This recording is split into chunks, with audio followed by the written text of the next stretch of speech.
नमस्कार दोस्तों। आज हमारे बायोलॉजी के इम्पोर्टेंट क्वेश्चन की फिफ्थ क्लास है, जिसमें हम एसएससी, रेलवे और एमपी पुलिस, यूपी पुलिस के हिसाब से बायोलॉजी के इम्पोर्टेंट क्वेश्चन पढ़ने वाले हैं। जिसमें हमारा पहला क्वेश्चन है, बायोम क्या होता है। बायोम क्या होता है? ऑप्शन है हमारे, पृथ्वी का स्थान और उसका वायुमंडल जिसमें जीव रहते हैं, जीवों का समुदाय जो परस्पर प्रतिक्रिया करे। तीसरा है स्थलीय वनस्पति या फिर सागरीय वनस्पति। तो बायोम क्या होता है? एक ऐसी जगह है जहाँ पे बहुत सारे जीव, पेड़ पौधे और कुछ सूक्ष्म जीव आपस में रहते हैं, और जहाँ का एक फिक्स टेम्परेचर, एक वायुमंडल होता है, उसको हम बोलते हैं बायोम। उसको हम क्या बोलते हैं? बायोम बोलते हैं। तो इसमें हमारा बी ऑप्शन सही है, जिसमें लिखा है जीवों का समुदाय जो परस्पर प्रतिक्रिया करे। मतलब कुछ जीव हैं, एक जगह है जहाँ पे कुछ जीव हैं, कुछ पौधे भी हैं, जो क्या कर रहे हैं, आपस में एक परस्पर क्रिया करते हैं और आपस में एक दूसरे को सहयोग प्रदान करते हैं। उसको हम बोलते हैं बायोम। अगला क्वेश्चन है, पृथ्वी के सभी जीवित जीवों को क्या कहते हैं? इसमें हमसे पूछा गया है, जब हम साइंस की भाषा में पढ़ते हैं तो पृथ्वी के जो सभी जीवित जीव हैं, सभी जीवित जीव, मृत जीव इसमें नहीं आएंगे, इसमें आएंगे जीवित जीव को हम क्या कहते हैं? ऑप्शन है जीव मंडल, समुदाय, बायोम या सहवास। इसमें जो है ना, जीवित जीवों के जो इकट्ठे जीव जो रहते हैं उसको हम क्या बोलते हैं? बायोस्फीयर बोलते हैं। जहाँ पे जीवित जीव रहते हैं, क्या रहते हैं? जीवित जीव रहते हैं, उसको हम क्या बोलते हैं? बायोस्फीयर बोलते हैं। तो ये ऑप्शन हमारा सही है। अगला क्वेश्चन है, एनर्जी का पिरामिड होता है। एनर्जी का पिरामिड जब हम बनाते हैं तो वो कैसा होता है? ऑप्शन है हमारे, सदैव सीधा होता है, सदैव उल्टा होता है, सीधा व उल्टा दोनों होता है, उपरोक्त में से कोई नहीं होता है। इसमें ये एनर्जी का पिरामिड बना हुआ है। तो ये कैसे जा रहा है? ये नीचे से ऊपर की तरफ जा रहा है। कैसे जा रहा है? नीचे से ऊपर की तरफ। सबसे नीचे क्या है? सोयल है। फिर क्या आ गए? प्लांट्स आ गए, जिनको हम क्या बोलते हैं? ऑटोट्रोफ बोलते हैं। फिर कौन से आ जाते हैं? हर्बीवोरस आ जाते हैं, मतलब शाकाहारी जीव। कैसे जीव आ जाते हैं? शाकाहारी जीव आ जाते हैं। फिर आ जाते हैं प्राइमरी प्रीडेटर, मतलब ये कैसे होते हैं? मांसाहारी। कैसे होते हैं? मांसाहारी होते हैं। फिर आते हैं सेकेंडरी प्रीडेटर, मतलब ये प्राथमिक प्रीडेटर को भी खा जाते हैं, और ये भी कैसे होते हैं? मांसाहारी होते हैं। तो एनर्जी का जो पिरामिड है ना, वो कैसा रहता है?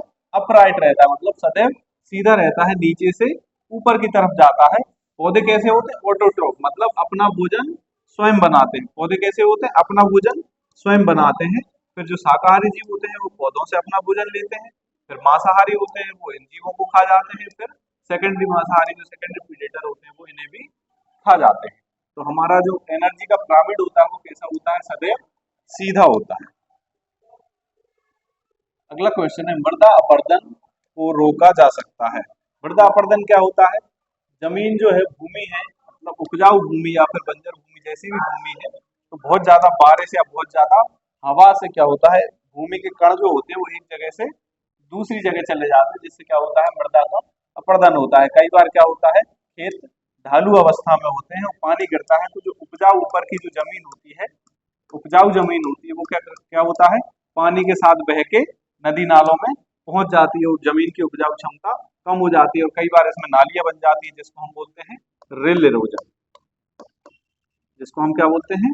रिल रिल इरोजन या फिर नली नली का अपरदन, इसको हम बोलते हैं। तो मृदा अपरदन को हम कैसे रोक सकते हैं? ऑप्शन है हमारे, वन रोपण करके, पौधे चरने देने से, मतलब गायों को छोड़ दें, उससे बोल दें कि पौधे चरते रहो।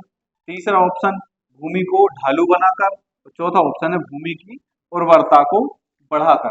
तो हम मृदा अपरदन कैसे रोक सकते हैं? वृक्षारोपण करके। इसी को इंग्लिश में बोला जाता है एफोरेस्टेशन। मतलब जितने हम वृक्षारोपण करेंगे, वन आरोपण करेंगे, उससे क्या होगा कि जमीन को, जो पौधों की जड़ें होती हैं, वो क्या करती है? जमीन को बांध के रखती है, जिससे क्या होता है? मृदा अपरदन नहीं होता है। पौधे चरने देने से इससे क्या होता है? इससे मृदा अपरदन को बढ़ावा मिलता है। और भूमि अगर ढालू हो तो उससे भी क्या होगा? मृदा अपरदन बढ़ जाएगा, क्योंकि भूमि ढालू होगी तो पानी का बहाव ज्यादा होगा। पहाड़ी क्षेत्रों में भूमि कैसी होती है? ढालू होती है। पहाड़ी क्षेत्रों में कैसी होती है? ढालू भूमि होती है। तो वहां पे क्या होता है, मृदा अपरदन को रोकने के लिए इस टाइप से सीढ़ियां बनाई जाती, पट्टियां बनाई जाती, मतलब यहाँ से पानी बहेगा तो वो यहाँ रोक लेंगे, फिर यहाँ का जो बहाव वो यहाँ रोक लिया, फिर यहाँ से जो पानी आया वो यहाँ रोक लिया। इसको हम क्या बोलते हैं, सीढ़ीदार खेती बोलते हैं। क्या बोलते हैं, सीढ़ीदार या फिर कंटूर फार्मिंग या कंटूर खेती हम इसको बोलते हैं। तो जो चाय के बागान जो होते हैं, चाय जो है वो कहाँ लगाई जाती है, पहाड़ों पे लगाई जाती है। तो ढालू भूमि पे जब हम खेती करते हैं उसको हम क्या बोलते हैं, कंटूर फार्मिंग बोलते हैं। मृदा अपरदन को कैसे रोक सकते हैं, तो एफोरेस्टेशन के द्वारा हम मृदा अपरदन को रोक सकते हैं। ग्रीन हाउस प्रभाव किस गैस के एकत्र होने से होता है। ग्रीन हाउस प्रभाव क्या होता है, सबसे पहले तो हम ये समझते हैं ग्रीन हाउस प्रभाव क्या होता है। ये हमारी पृथ्वी है और ये सन सूरज है। तो यहाँ से जब किरणें आती हैं तो इसके ऊपर क्या है, एक वायुमंडल है, एक आवरण है। तो गैसें आती हैं, कुछ यहाँ से एनर्जी आई, रोशनी आई, गर्मी आई, तो गर्मी का कुछ क्या होगा, अवशोषण हो जाएगा जमीन के द्वारा। कुछ गर्मी को, कुछ लाइट को अवशोषण किसके द्वारा कर लिया जाता है, मिट्टी के द्वारा अवशोषण कर लिया जाता है। लेकिन ये 100% नहीं किया जाता, इसको कुछ वातावरण में छोड़ दिया जाता है। बहुत सारी एनर्जी हीट को वातावरण में छोड़ दिया जाता है, जिससे क्या होता है, CO2 की मात्रा बढ़ती है, क्योंकि इससे गर्मी बढ़ती है। अब वायुमंडल कैसा होगा, गर्म होगा, गर्म होगा, जो बहुत सारी गैस है और इसमें सोयल धूल के पार्टिकल्स जो होते हैं वो क्या करते हैं, वो एनर्जी को, हीट को पकड़ लेते हैं। इससे क्या होती है, ग्रीन हाउस प्रभाव बढ़ता है और पृथ्वी का टेम्परेचर जिससे बढ़ता है। इसमें सबसे ज्यादा जो गैस है जो एकत्र होकर सबसे ज्यादा नुकसान करती है वो है हमारी कार्बन डाइऑक्साइड। कार्बन डाइऑक्साइड क्या करती है, जो सूरज से जो हीट आती है उसको क्या करती है, ऑब्जर्व करती है और पृथ्वी को गर्म कर देती है। शकरकंद में क्या रूपांतरण होता है। अब शकरकंद एक पौधा होता है जिसका हम क्या खाते हैं, जड़ खाते हैं। तो शकरकंद जो है वो एक जड़ का रूपांतरण होता है। जैसे ये पौधा होता है तो उसकी जड़ कैसी होती है, पौधे पौधे की जड़ क्या होती है, भोजन को इकट्ठा कर लेती है, जो जड़ हम खाते हैं। तो हमसे पूछा गया है कि शकरकंद क्या किसका रूपांतरण है, तो किसका रूपांतरण है, वो एक जड़ का रूपांतरण है। एक और क्वेश्चन आता है कि आलू किसका रूपांतरण है। आलू पौधे के किस भाग का रूपांतरण है, पौधे के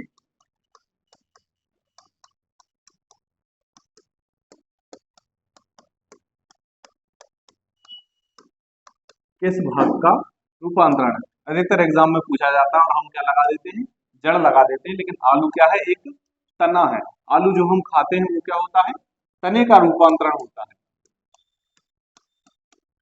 और जो शकरकंद है वो एक जड़ का रूपांतरण होता है। अगला क्वेश्चन है, एक जीव दूसरे जीव पर वृद्धि करता है परंतु उससे भोजन नहीं लेता। उससे क्या है, भोजन, उससे भोजन नहीं लेता, तो वह क्या कहलाता है। ऑप्शन है हमारे पास अधिपादप या एपिफाइटिक, परजीवी, मृतोपजीवी और सहजीवी।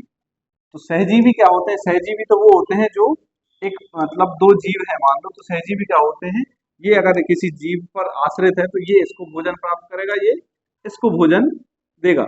जैसे दाल की जो जड़ होती है, जैसे दलहनी पौधे होते हैं, दलहनी पौधों की जड़ों में क्या होती है, गठाने होती है। उसमें क्या होता है, एक अंदर बैक्टीरिया होता है जो कि क्या करता है, पौधों की जड़ों को नाइट्रोजन प्रदान करता है, पौधों की जड़ों को नाइट्रोजन प्रदान करता है और पौधों की जड़ों से पोषण देता है। तो वो कैसा है, सहजीवी, मतलब कुछ जड़ों को दे रहा है, कुछ जड़ों से ले रहा है, तो वो कैसा हो गया, सहजीवी हो गया। मृतोपजीवी या सेप्रोफाइट क्या होते हैं, ये सड़े गले जो है ना पौधे या जीव होते हैं उससे अपना भोजन प्राप्त करते हैं। मतलब जो पौधे सड़े गले होते हैं, सड़े गले जीवों से भोजन प्राप्त करते हैं, वो क्या कहलाते हैं, हमारे सेप्रोफाइट कहलाते हैं। पैरासाइट क्या होते हैं, ये हमेशा किसी दूसरे जीव पर आश्रित होते हैं। पैरासाइट क्या होते हैं, अन्य जीव पर आश्रित होते हैं, अन्य जीव पर आश्रित होते हैं। किस तरह से होते हैं? ये क्या करेंगे, किसी जीव पर अपना घर बना लेंगे, उससे अपना भोजन प्राप्त करेंगे, लेकिन उसको कुछ नहीं देंगे, उल्टा उसको बीमारियां करेंगे, मतलब उसके अंदर जाके बीमारियां पैदा करेंगे। जैसे इंसानों के अंदर अगर वायरस आ जाता है तो वायरस क्या करता है, इंसानों से अपनी एनर्जी लेता है, मतलब वो बॉडी के अंदर जाएगा, वहां से क्या करेगा, एनर्जी प्राप्त करेगा और उसको बीमारी भी देगा, लेकिन उसको कुछ नहीं देगा। मतलब कुल मिला के ये केवल नुकसान करते हैं। वो क्या कहलाते हैं, पैरासाइट कहलाते हैं। एपिफाइटिक क्या होते हैं, अधिपादक क्या होते हैं, दूसरे जीव पर वृद्धि तो करते हैं लेकिन उससे अपना भोजन नहीं लेते, मतलब अपना भोजन स्वयं बनाते हैं, लेकिन किसी मतलब जिस जीव पर वो आश्रित है वहां से अपना भोजन नहीं लेते, तो वो कैसे होते हैं, अधिपादक या एपिफाइटिक कहलाते हैं। अगला इंपॉर्टेंट क्वेश्चन है हमारा, आरोहण मूल पाई जाती है। आरोहण मूल क्या होती है? आरोहण मतलब ऊपर की ओर चढ़ना, आरोही अवरोही क्रम हम देखते हैं ना, आरोही मतलब ऊपर की ओर, अवरोही मतलब नीचे की ओर। तो आरोहण मूल के मतलब या फिर क्लाइंबिंग रूट मतलब बेल वाली, हमसे पूछा जा रहा है बेल वाली, जो किसी का सहारा लेके ऊपर चढ़ती है, मतलब हमने यहाँ पे एक ऐसा डंडा बांध दिया और बेल उस पर ऐसी चढ़ गई, तो उसको हम क्या बोलते हैं, क्लाइंबिंग रूट हम उसको बोलते हैं। तो क्लाइंबिंग रूट किस में पाई जाती है? ऑप्शन है हमारे पान, शतावर, आर्किड्स या बरगद में। तो क्लाइंबिंग रूट्स जो पाई जाती हैं वो पाई जाती है किसमें? पान में पाई जाती है। क्लाइंबिंग रूट किस में पाई जाती है? पान में पाई जाती है। और हम देखते हैं कि बरगद का जो पेड़ होता है, बरगद का पेड़ हम सभी ने देखा है बहुत बड़ा होता है, बहुत फैला हुआ सा होता है, और हम देखा उसको सहारा देने के लिए उसकी कुछ जड़ें निकलती हैं और जमीन के अंदर चली जाती हैं। उन जड़ों को हम क्या बोलते हैं? तो बरगद में जो सहारा देने वाली जो जड़ें पाई जाती हैं उनको बोला जाता है प्रोपिंग रूट। क्या बोला जाता है? प्रोपिंग रूट उसको बोला जाता है। प्रोपिंग रूट या प्रोपिंग जड़ मतलब सहारा देने वाली जड़। तो बरगद में जो जड़ें पाई जाती हैं जो उसको यांत्रिक सहारा प्रदान करती हैं उसको हम बोलते हैं प्रोपिंग रूट। क्या बोलते हैं? प्रोपिंग रूट बोलते हैं। और जो केला होता है, केले का पेड़ होता है, केले के पेड़ को हम सहारा देते हैं, अगर वो थोड़ा सा झुक जाता है उसको हम क्या करते हैं, साइड से एक डंडा लगा देते हैं, उसको भी हम क्या बोलते हैं? प्रोपिंग बोलते हैं। उस क्रिया को हम क्या बोलते हैं? प्रोपिंग बोलते हैं।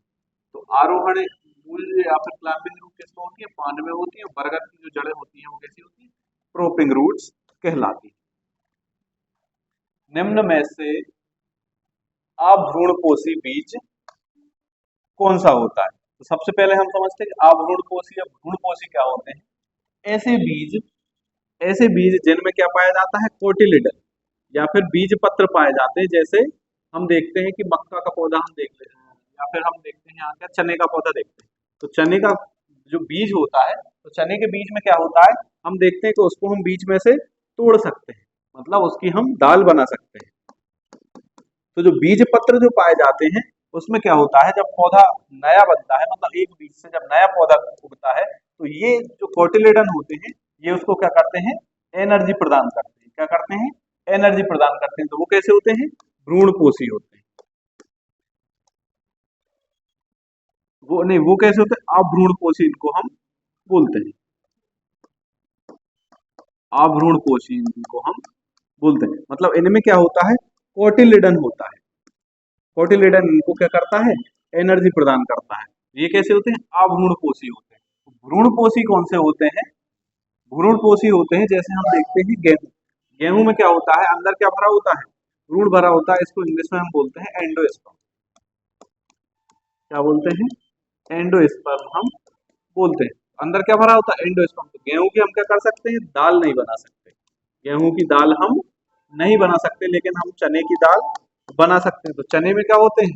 कोटिलिडन होते हैं, या फिर उसको हम बोल सकते हैं अभ्रूणपोषी होते हैं, मतलब उसमें एंडोस्पर्म नहीं होता है। तो वो कैसे होते हैं? अभ्रूणपोषी होते हैं। जिनमें एंडोस्पर्म होता है वो कैसे होते हैं? भ्रूणपोषी होते हैं। तो हमसे पूछा गया कि अभ्रूणपोषी बीज कौन से हैं? तो हम देखते हैं मक्का, तो मक्के की तो हम दाल बना सकते हैं, मक्के की हम दाल बना सकते हैं, तो इसमें क्या होंगे? कोटिलिडन होंगे। नहीं, मक्के की दाल हम सॉरी नहीं बना सकते हैं। मक्का कैसा है? एक बीज पत्री है। मक्के की दाल नहीं बनती, तो ये कैसा है? भ्रूणपोषी है। गेहूं की भी दाल हम नहीं बना सकते और धान की भी दाल हम नहीं बना सकते, तो दाल हम किसकी बना सकते हैं? मटर की बना सकते हैं। तो ये कैसा है? अभ्रूणपोषी। कैसा है, अभ्रूण पोषी मटर है। बीजों का अंकुरण जब वे फल के अंदर ही होते हैं कहलाते हैं। जब फल मतलब बीज का अंकुरण फल के अंदर ही हो जाता है। वैसे हम देखते हैं गेहूं, चना, मसूर, जो बाकी जो भी फल बीज हम देखते हैं तो वो कैसे होते हैं, हम बीज को पौधा उगाते हैं, बीज उससे निकलता है, फिर बीज के बाद उसको दोबारा से हम जमीन के अंदर बोते हैं, फिर उसका क्या होता है, अंकुरण होता है। फिर क्या होता है, उसका अंकुरण होता है। लेकिन हमसे पूछा क्या गया है कि बीजों का अंकुरण जब भी फल के अंदर ही हो जाए, मतलब फल लगा हुआ है, फल के अंदर बीज है और उसके अंदर ही क्या हो गया, अंकुरण हो गया। वैसे हम क्या करते हैं, फल से बीज को बाहर निकालते हैं फिर बोते हैं।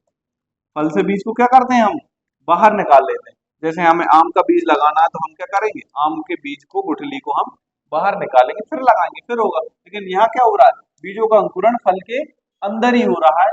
तो उस टर्म को कहते हैं साइंटिफिक भाषा में, उसको हम क्या बोलते हैं। ऑप्शन है हमारे हाइपोजियल जर्मिनेशन या अधोभूमिक ओविपेरस या फिर बीबीपेरस।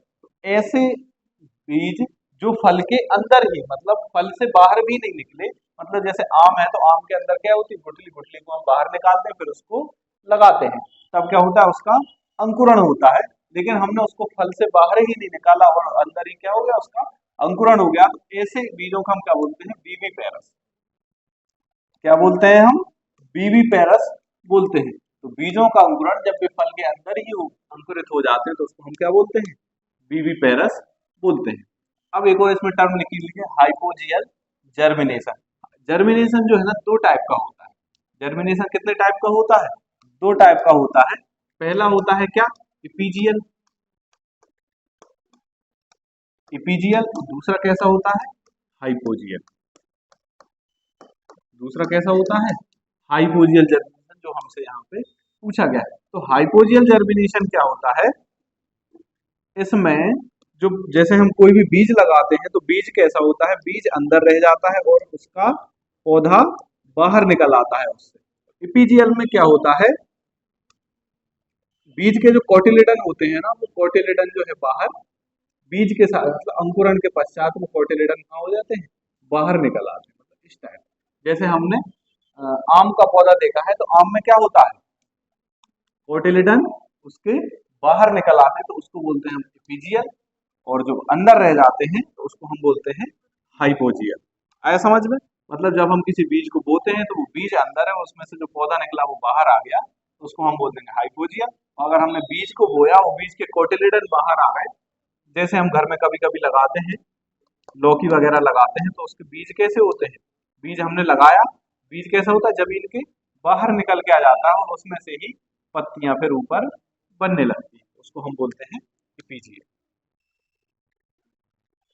किसी निश्चित क्षेत्र जैसे तालाब आदि में पौधों व जंतुओं के बीच पारस्परिक संबंध को हम क्या बोलते हैं। कोई जगह, एक निश्चित क्षेत्र है, एक निश्चित हमने एक क्षेत्र बना लिया,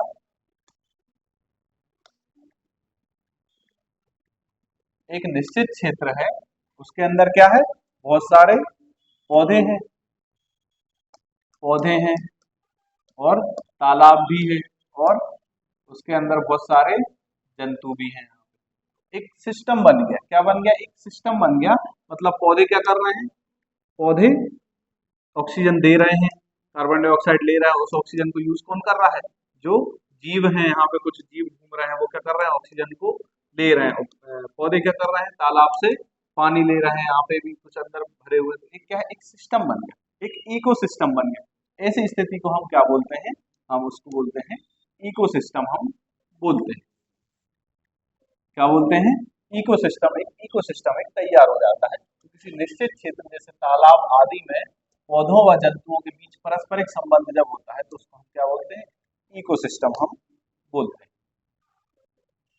क्रॉप रोटेशन क्या होता है, या फिर क्रॉप रोटेशन के लाभ हमसे पूछे गए हैं। तो सबसे पहले तो हमें पढ़ना पड़ेगा कि क्रॉप रोटेशन ही क्या होता है। हमें तो यही नहीं पता क्रॉप रोटेशन क्या होता है।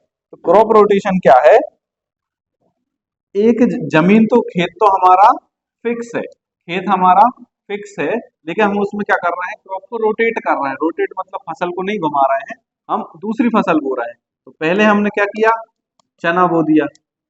मान लो हम करते हैं खरीफ से चालू करते हैं, तो खरीफ में हमने क्या बो दिया, खरीफ में हमने मूंग बो दी। उसके बाद हमने क्या बोल दिया, रबी सीजन में क्या बोल दिया, गेहूं बो दिया। और फिर जायद में हमने फिर से उठा के मूंग बो दिया। तो ये क्या होता है, क्रॉप रोटेशन होता है। फिर जब हम अगली साल गए, अगली साल हमने यहाँ पे क्या बो दिया, धान बो दी। खरीफ में हमने धान बो दी। फिर उसके बाद हमने क्या कर दिया, फिर यहाँ पे हमने क्या बो दिया, धान के बाद यहाँ पे हम लगा सकते हैं, जैसे हमने लगा दिया चना, और यहाँ पर हमने लगा दिए फिर कद्दू वर्गीय। कद्दू वर्गीय मतलब बेल वाले पौधे, आया समझ में। तो ये फसल को बदल बदल के बोना क्या कहलाता है, क्रॉप रोटेशन कहलाता है। क्रॉप रोटेशन का एक सिद्धांत होता है कि दाल वाली फसलों के बाद कौन सी होना चाहिए, धान्य फसलें होना चाहिए। दाल वाली फसलों के बाद कैसी होना चाहिए, धान्य फसलें होना चाहिए। धान के बाद क्या होना चाहिए, फिर दाल वाली फसल होना चाहिए। हमें ऐसा क्रॉप रोटेशन नहीं करना है कि हम रेगुलर धान्य फसल लगाएं। मतलब ऐसा, मतलब क्रॉप रोटेशन अगर तभी लाभदायक होगा जब हम दाल वाली फसलों के बाद धान्य फसल लगाएं। अगर हम सोचें कि हम धान लगा लें, फिर गेहूं लगा लें, फिर उसके बाद हमने कुछ कद्दू वर्गीय लगा लिए, फिर अगली साल ये यहाँ पे फिर से हमने धान लगा दी, यहाँ पे हमने फिर से गेहूं लगा दिया, तो ये क्रॉप रोटेशन फायदेमंद नहीं होगा, ये नुकसानदायक क्रॉप रोटेशन होगा। हमें पहले कैसे लगाना है, दाल वाली फसलें लगाना। दाल वाली फसलें क्यों लगाई जाती है, क्योंकि दाल वाली फसलों की जड़ों में क्या होते हैं, गठाने होती है, जहां से नाइट्रोजन प्राप्त होता है। और हम क्या करते हैं, दाल वाली फसलें जैसे हमने मूंग लगाई, तो हम मूंग के जो है ना दाने निकाल लेंगे, मतलब मूंग का उत्पादन ले, लेकिन जड़ हम खेत में ही छोड़ देते हैं। तो जड़ में जो गठाने होती है, जो उससे नाइट्रोजन मिल रहा है, तो अगली धान्य फसल को मिल जाएगा। धान्य फसल क्या होती है, एक बीज पत्री होती है, जैसे गेहूं हो गया हमारा, धान हो गई, मक्का हो गई, ये क्या है हमारी धान्य फसलें। इनकी जड़ों में गठाने नहीं पाई जाती है, तो इनकी जड़ों में जो दाल वाली पौधों के जो जड़ों की गठाने हैं, इनमें जो नाइट्रोजन है उसका उपयोग क्या है, अगली फसल कर लेती है, इससे हमारी जमीन खराब नहीं होती। तो ये क्या होता है, क्रॉप रोटेशन होता है। तो क्रॉप रोटेशन से लाभ क्या होते हैं, ऑप्शन है हमारे पास, भिन्न भिन्न प्रकार की फसलों की प्राप्ति, प्रोटीन के गुणों में बढ़ोतरी, भूमि की उर्वरक क्षमता में बढ़ोतरी, या खनिज के गुणों में। तो हम क्रॉप रोटेशन क्यों करते हैं, जिससे हमारी जमीन खराब ना हो। मतलब हम रेगुलर अगर एक फसल लेंगे तो वो एक ही तरह के न्यूट्रिएंट जमीन से प्राप्त करेगी, और हमारी जमीन क्या होगी, खराब हो जाएगी। तो क्रॉप रोटेशन का लाभ में मुख्य लाभ क्या होता है, भूमि की उर्वरता में या फर्टिलिटी में बढ़ोतरी होती है। तो ये क्रॉप रोटेशन का मुख्य लाभ होता है। डीएनए अनुवांशिक पदार्थ है, इसका प्रबल प्रमाण क्या है। डीएनए कैसा है, डीएनए एक अनुवांशिक पदार्थ है। मतलब डीएनए में जो जीन्स होते हैं वो क्या करते हैं, एक पीढ़ी से दूसरी पीढ़ी तक गुणों को ट्रांसफर करते हैं। मतलब पेरेंट्स से बच्चों में गुण को लेके जाते हैं। तो इसका एक प्रबल जो है ना, प्रमाण कौन सा है, तो ऑप्शन है हमारे पास, क्रोमोसोम में डीएनए होता है, ठीक है, बैक्टीरिया में ट्रांसफॉर्मेशन प्रयोग, केंद्रक में डीएनए की उपस्थिति, या कोशिका द्रव में डीएनए का ना होना। इसका जो प्रबल प्रमाण है वो क्या है, बैक्टीरिया में ट्रांसफॉर्मेशन प्रयोग। तो बैक्टीरिया में जो है ट्रांसफॉर्मेशन प्रयोग किया गया, जिससे क्या पता लगाया गया, डीएनए जो है ना एक अनुवांशिक पदार्थ है। क्या है, अनुवांशिक पदार्थ है। अम्ल वर्षा का प्रमुख कारण क्या होता है। भाई अम्ल वर्षा का कारण जानने से पहले हम क्या जान लेते हैं कि अम्ल वर्षा ही क्या होती है, या फिर एसिड रेन क्या होता है। जब वातावरण में बहुत सारे धुआं, धूल या फिर कुछ ऐसे पदार्थ उसमें मिक्स हो जाते हैं, जिससे क्या होती है, हवा की जो है ना, मतलब एसिडिटी बढ़ जाती है। पानी की हवा या पानी की क्या होती है, अम्लता बढ़ जाती है। पानी की क्या होती है, अम्लता बढ़ जाती है। तो उसे हम क्या कहते हैं, एसिड रेन कहते हैं। इसका मुख्य कारण क्या होता है, SO2 होता है। जब SO2 की मात्रा वातावरण में बहुत ज्यादा हो जाती है, तो उससे क्या होता है, SO2 की मात्रा ज्यादा होगी तो उससे क्या होगा, एसिड रेन होगी।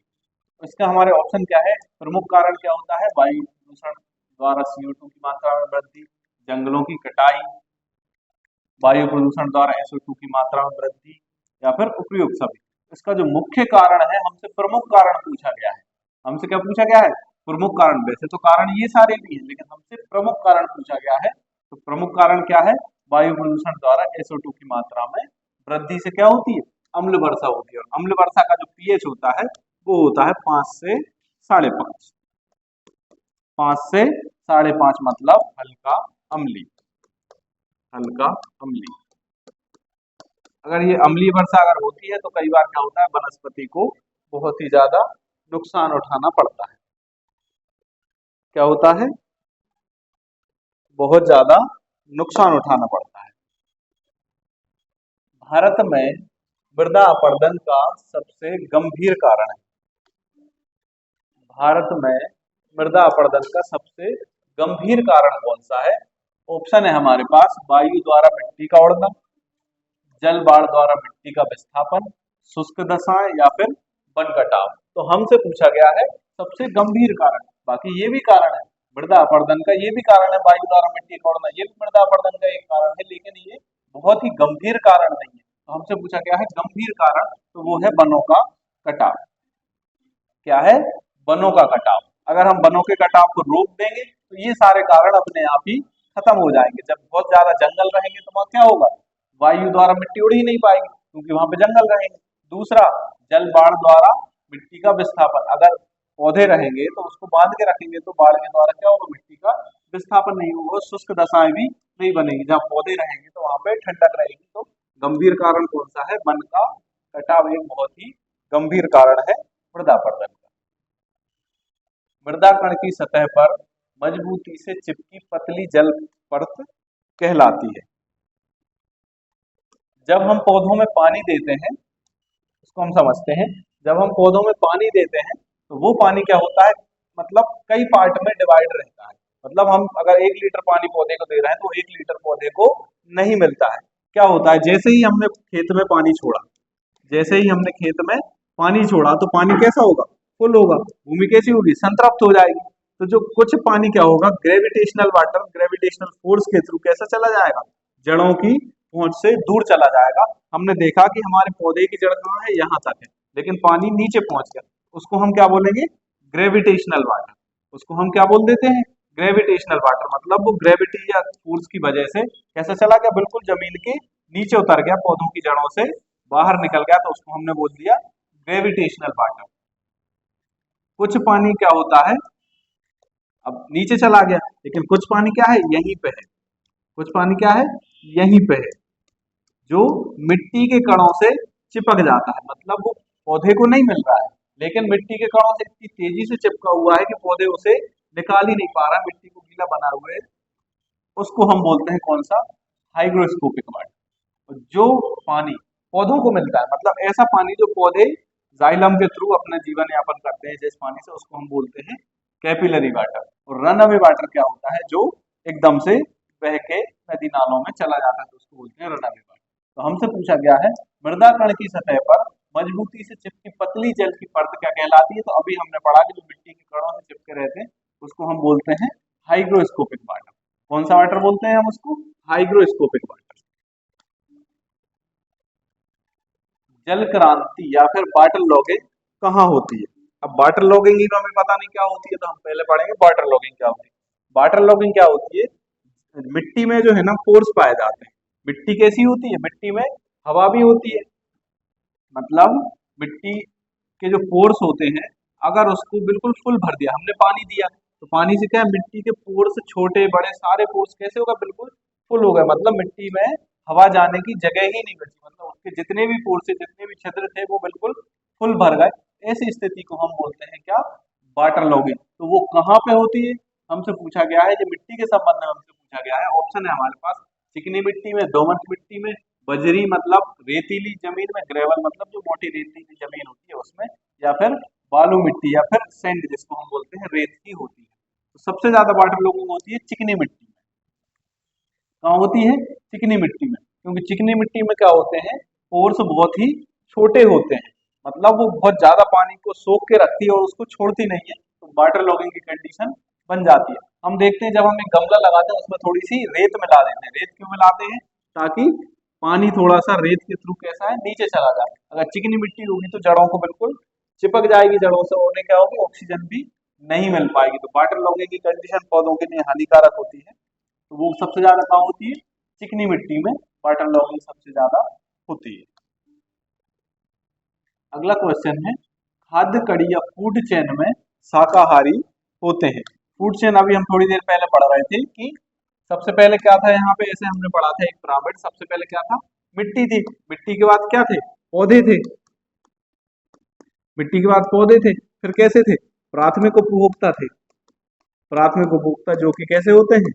शाकाहारी होते हैं। फिर यहाँ पे क्या थे? द्वितीयक उपभोक्ता थे, मतलब प्रीडेटर थे, प्राथमिक प्रीडेटर। तो हमने क्या देखा कि खाद्य कड़ी में शाकाहारी कौन से होते हैं? तो प्राथमिक उपभोक्ता।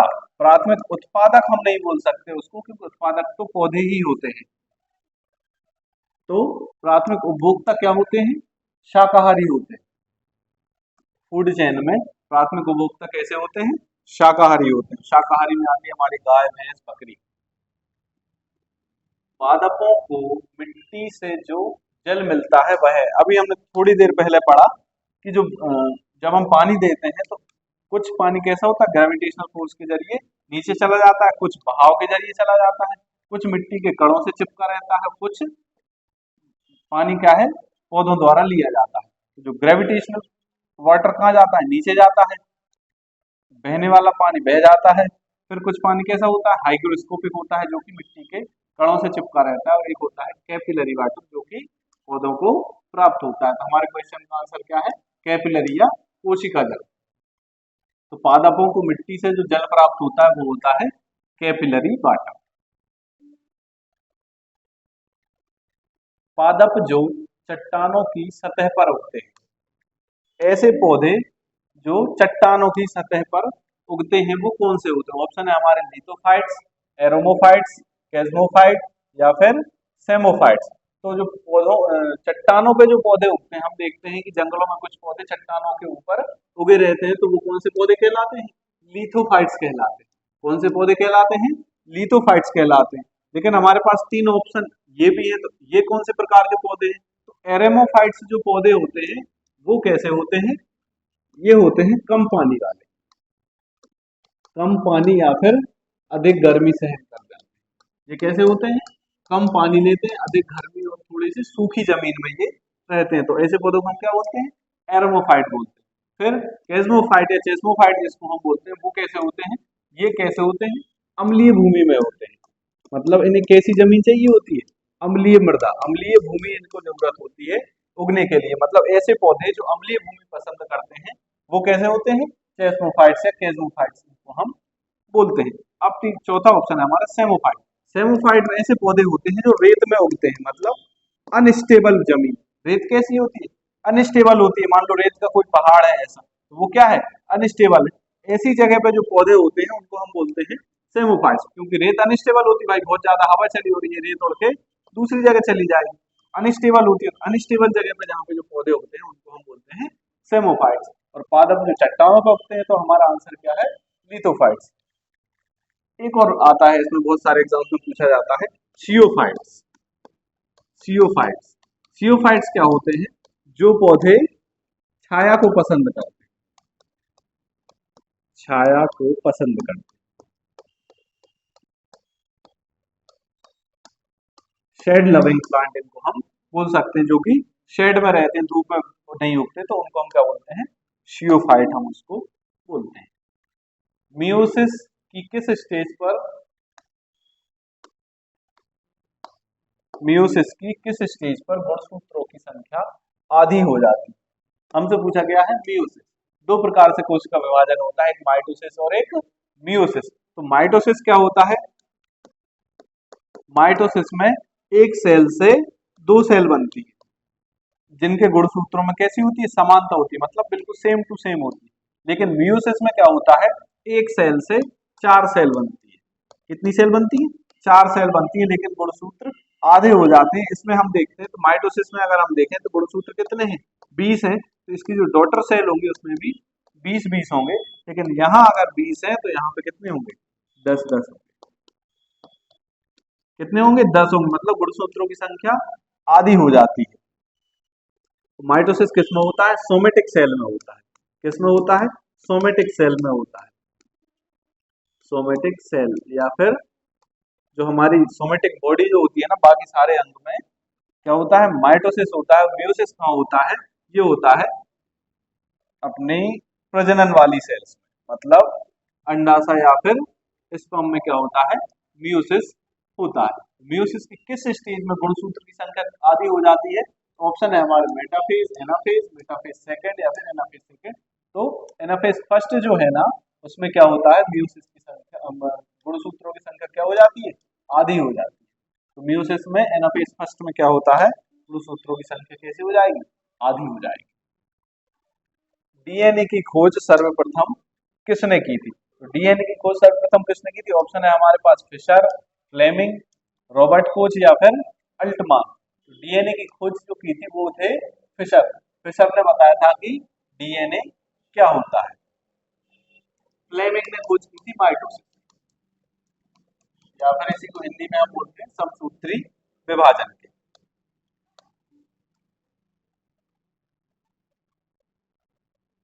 अगला क्वेश्चन है हमारा, जीन किसके बने होते हैं? जीन्स किसके बने होते हैं?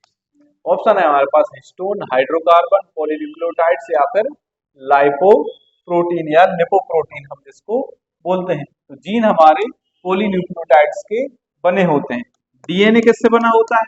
डीएनए भी एक पॉलीन्यूक्लियोटाइड होता है, और डीएनए के जो छोटे छोटे अंश होते हैं उसको ही हम जीन बोलते हैं। असल में जीन ही डीएनए होता है। तो डीएनए भी पॉलीन्यूक्लियोटाइड्स होता है और जीन भी पॉलीन्यूक्लियोटाइड के बने होते हैं।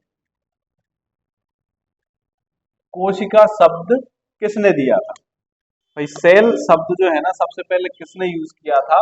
ऑप्शन है हमारे पास Leeuwenhoek, Robert Brown, Robert Hooke या फ्लेमिंग। तो सेल जो है ना, कोशिका शब्द किसने दिया था? वो दिया था रॉबर्ट हुक ने। रॉबर्ट हुक ने बताया था कि एक मतलब कुछ ये सेल लेके आ गए थे कि भाई ये क्या है, सेल है। तो नाम किसने दिया? रॉबर्ट हुक ने। लेकिन असल में वो सेल नहीं थी, वो क्या थी, कोशिका भित्ति थी। मतलब वो कोशिका नहीं थी, वो कोशिका भित्ति थी। असल में वो क्या थी, कोशिका भित्ति थी। अगर हमसे पूछा जाता है कि कोशिका भित्ति की खोज किसने की, तो वो किसने की? रॉबर्ट हुक ने की। कोशिका भित्ति की खोज किसने की? रॉबर्ट हुक ने की। कुछ समय बाद क्या हुआ, लोगों ने मान लिया कि ये कोशिका है, लेकिन वो असल में क्या थी, कोशिका भित्ति थी। फिर कुछ समय बाद जब माइक्रोस्कोप बना, तब माइक्रोस्कोप किसने बनाया? Anton von Leeuwenhoek. तो ल्यूवेनहॉक ने माइक्रोस्कोप बनाया और क्या किया, सेल की खोज की। तो सेल की खोज किसने की? वो खोजकर्ता कौन है? वो है ल्यूवेनहॉक। उन्होंने कौन सी सेल की खोज की थी? तो बैक्टीरिया की खोज की थी। आया समझ में? रॉबर्ट ब्राउन ने क्या किया था? रॉबर्ट ब्राउन ने केंद्रक की खोज की। रॉबर्ट ब्राउन ने किसकी खोज की थी? केंद्रक की। सेल के अंदर जो केंद्रक होता है उसकी खोज किसने की थी? रॉबर्ट ब्राउन ने की थी। क्लोरोफिल किस में पाया जाता है? हमसे पूछा गया है क्लोरोफिल किस में पाया जाता है। तो क्लोरोफिल क्या होता है भाई? क्लोरोफिल पाया जाता है सबसे पहली बात तो हरे पौधों में। हरे पौधों के भी हरित लवक में क्लोरोफिल पाया जाता है, क्योंकि हरित लवक की वजह से ही पौधे कैसे होते हैं, हरे होते हैं। तो क्लोरोफिल कहाँ पे पाया जाता है? क्लोरोफिल के ग्रेना में हरित लवक पाया जाता है। तो ल्यूकोप्लास्ट कहाँ पाया जाता है? ये पाया जाता है पौधों की जड़ों में। क्योंकि ये कैसा होता है?